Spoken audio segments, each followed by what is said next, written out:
এই যে আমি কচু শাক রান্না করছি তোমরা সবাই দেখো।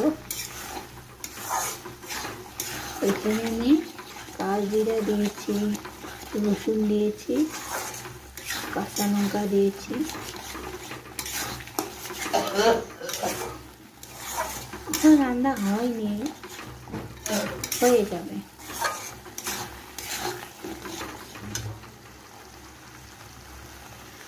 কচু শাক খেলে আমাদের জন্য ভালো, শরীরে রক্ত হয়।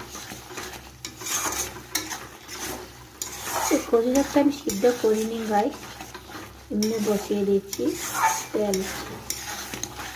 তেল সম্বাদ দিয়ে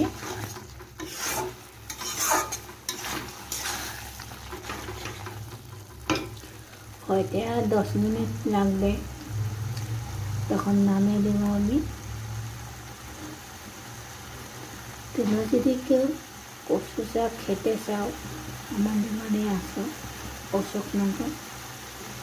আর গাইস ভিডিওটা যদি ভালো লাগে শেয়ার করে দিও।